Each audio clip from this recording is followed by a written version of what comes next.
Bismillahirrahmanirrahim. Assalamualaikum warahmatullahi wabarakatuh.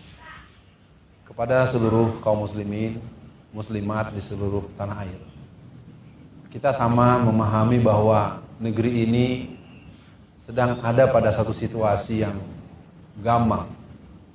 Satu sisi pengelolaan negara yang semrawut, kepemimpinan yang semakin mengalami distrust, semakin kehilangan kepercayaan. Pada kesempatan ini kita akan mencoba merespon apa selanjutnya setelah FPI dibubarkan.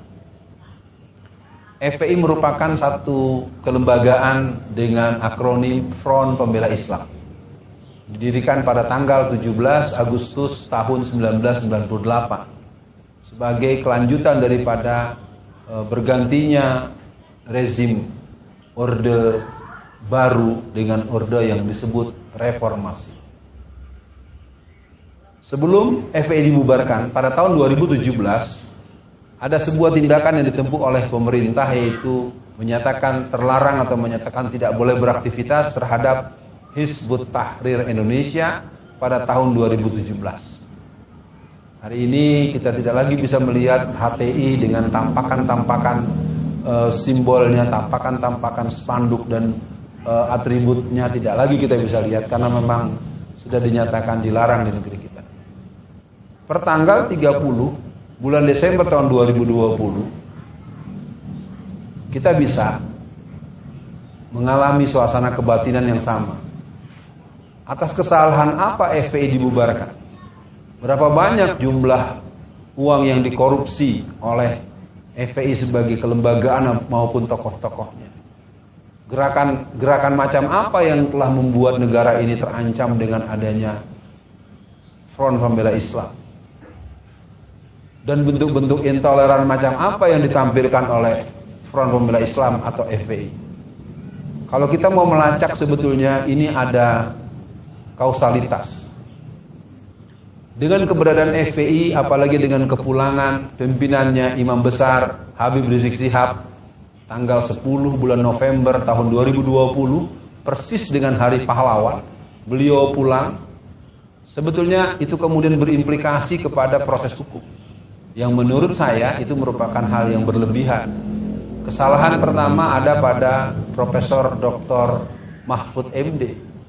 Sebagai Menko Polhukam, dia menyepelekan eksistensi dan daya dukungan masif daripada kaum muslimin di seluruh Indonesia. Alah, siapa Habib Rizik itu?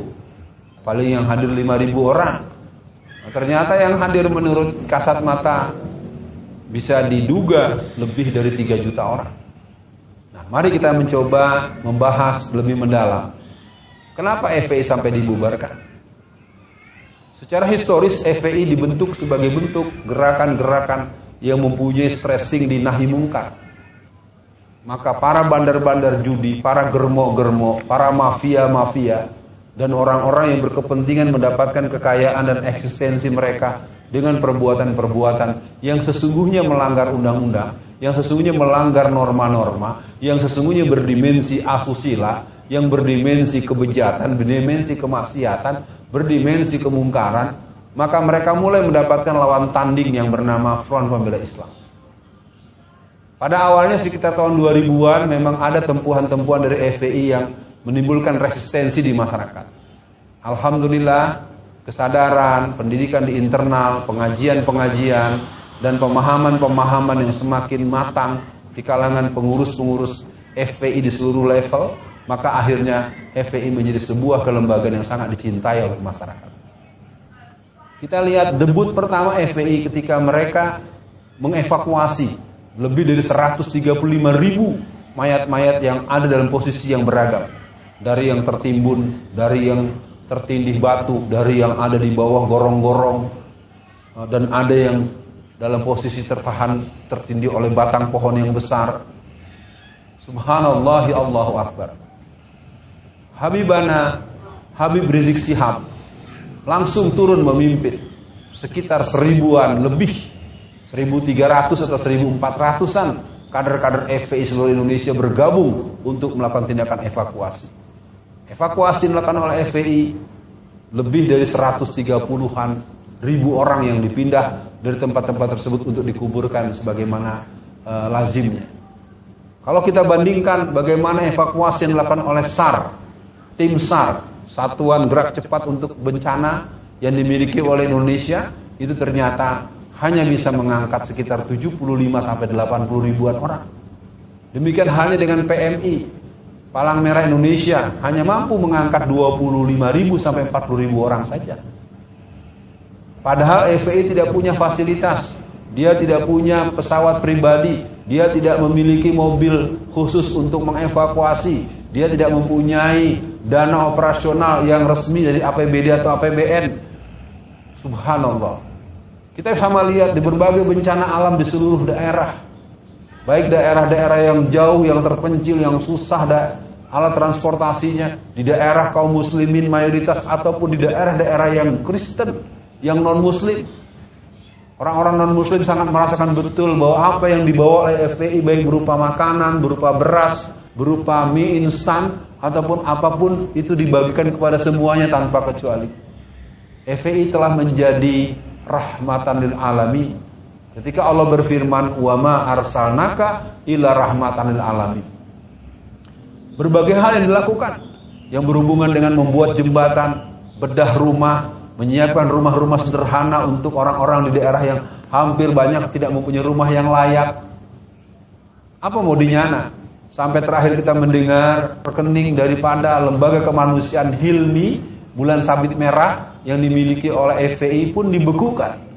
Sebelumnya lebih dari 69 nomor rekening orang-orang yang terkait, termasuk yang dimiliki oleh Haji Munarman sebagai Sekjen DPP FPI, itu pun dibekukan, padahal dia dengan tegas uang itu dipakai untuk biaya berobat ibunda tercintanya. Nah, sampailah kita kepada bentuk penegasan. Apa sebetulnya bisa kita baca dengan pembubaran FPI? Pembubaran FPI itu merupakan satu pertanda bahwa FPI telah menjadi bagian daripada kekuatan yang bisa menjadi sanding dan tanding untuk rezim yang ada. Rezim sudah tidak punya nyali menghadapi aspirasi masyarakat, hutang yang bertumpuk, ketidakpercayaan luas. Yang kedua, betapa kuatnya belitan para mafia. Mafia-mafia yang berhubungan dengan lendir, mafia-mafia narkoba, dan bandar-bandar dan berbagai urusan-urusan dunia hitam. Mereka berkolaborasi dengan untuk melakukan tekanan yang membuat FPI dibubarkan. Termasuk gerakan-gerakan komunis PKI, gerakan-gerakan pemurtatan, gerakan aliran sesat, gerakan Ahmadiyah, gerakan Syiah Rafidah dan Syiah Ghulat, dan gerakan-gerakan yang secara tersembunyi maupun terang-terangan menunjukkan keinginan mereka untuk menghabisi Islam. Jadi pembubaran FPI itu dimensinya sangat banyak. Kata kuncinya adalah pertanda bahwa musuh Islam ada dalam posisi bergandengan tangan dengan. Maka dari itu, tindak lanjut kita yang berikutnya adalah seluruh eksponen FPI, seluruh personel FPI, tetaplah optimis. Kalau sekarang kita sudah memiliki front persaudaraan Islam, mari kita hidupkan, kita rapikan infrastrukturnya, kita rapikan strukturnya, dan terus kita siapkan SDM yang siap untuk mengurus itu. Maka selanjutnya kita akan tetap berbuat, kita akan tetap berbakti, kita akan berdakwah, akan berjihad, akan berhisbah, dan terus melakukan gerakan-gerakan yang membuat front pembela Islam ada di hati, walaupun tampakan dan tampilannya berbeda-beda. Semoga ini menjadi pengetahuan dan wawasan bahwa pembubaran FPI adalah keinginan musuh-musuh Islam yang berjiwa amoral, yang berjiwa asusila, yang mempunyai jiwa komunisme PKI, yang memiliki pandangan-pandangan ateis, pandangan sekuleris, dan orang-orang yang tidak menginginkan Allah menjadi tempat kita mengembalikan segala urusan. Wallahu a'lam bishawab. Assalamualaikum warahmatullahi wabarakatuh.